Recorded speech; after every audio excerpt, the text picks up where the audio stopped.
അമ്മ പൂക്കൾ അടർന്നപ്പോൾ മകന്റെ ദുർഗന്ധം. സ്നേഹമുള്ള DCL കുടുംബാംഗങ്ങളെ, കഴിഞ്ഞ ആഴ്ച സോഷ്യൽ മീഡിയയിൽ വൈറലായി ഓടിയ ഒരു വീഡിയോ കാണുവാനിടയായി. ഒരു വലിയ വീട് കോടികൾ മുടക്കി പണിതതാണെന്ന് കണ്ടാൽ മനസ്സിലാകും. വീടിനകത്തും പുറത്തും നിറയെ പോലീസുകാരും നാട്ടുകാരും. അകത്ത് കയറിയിട്ട് പുറത്തിറങ്ങുന്ന എല്ലാവരും തുവാല കൊണ്ട് മൂക്കും വായും പൊത്തിപ്പിടിച്ച് പുറത്തേക്ക് ഓടി വരുന്നു. എന്താണ് സംഭവം എന്നറിയാമോ? ആ വീട്ടിൽ ഒരു ദാരുണ സംഭവം നടന്നു. അച്ഛനും അമ്മയും മരിച്ച് അഴുകിക്കിടക്കുന്നു. ഈ അച്ഛനും അമ്മയ്ക്കും ഒരേ ഒരു മകനേ ഉള്ളൂ.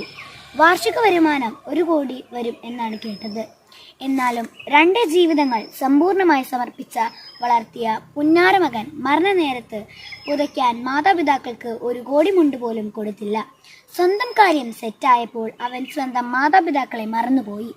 വാർദ്ധക്യം പതിച്ച രോഗം വന്ന് അവശരായി സഹായത്തിനായി ഒറ്റയ്ക്കിരുന്ന് നിലവിളിക്കുന്ന ആ മാതാപിതാക്കളുടെ അവസ്ഥ നമ്മുടെ ചിന്തയിലേക്ക് വിഷയമാവണം. എന്തായിരിക്കും അവസാനം വരെ അവർ ഓർത്തത്? എന്തായിരിക്കും ആ അച്ഛൻ്റെ അവസാനത്തെ വാക്കുകൾ?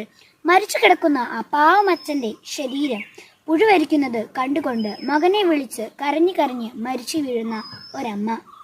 കൊച്ചേട്ടൻ്റെ കത്ത് വായിക്കുന്ന എല്ലാ കൂട്ടുകാരും ഇപ്പോൾ വായന അവസാനിപ്പിച്ച് സ്വന്തം അച്ഛൻ്റെയും അമ്മയുടെയും മുഖത്തേക്ക് ഒന്ന് നോക്കാമോ?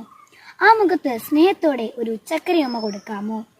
എത്ര വലുതായാലും ആരായി തീർന്നാലും എന്നെ ഞാനാക്കിയ എൻ്റെ അച്ഛനെയും അമ്മയെയും ഞാൻ ഒരിക്കലും മറക്കില്ല എന്ന മുഖത്ത് നോക്കി ഒന്ന് പറയാമോ?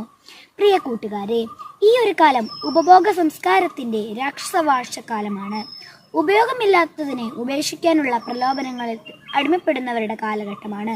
അതുകൊണ്ടാണ് പല വീടുകളിലും എത്ര സ്നേഹിച്ച് വളർത്തിയ മക്കളാണെങ്കിലും മക്കൾ വലുതായി കഴിയുമ്പോൾ മാതാപിതാക്കളെ കൊണ്ട് ഇനി ഉപയോഗമില്ല എന്ന് തോന്നുന്നത്.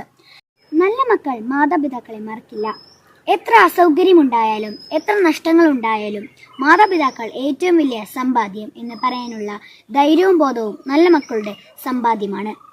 അത്തരത്തിലുള്ള സമ്പന്നരാകാൻ കൂട്ടുകാർക്ക് കഴിയുമ്പോൾ മാതാപിതാക്കളുടെ നന്മയും മക്കളുടെ സ്നേഹത്തിൻ്റെ സുഗന്ധവും കൊണ്ട് വീടും നാടും നിറയും. അങ്ങനെ നിങ്ങളുടെയും വീട്ടിലും നാട്ടിലും സ്നേഹസുഗന്ധം നിറയട്ടെ എന്ന് ആശംസിക്കുന്നു. സ്വന്തം കൊച്ചേട്ടൻ.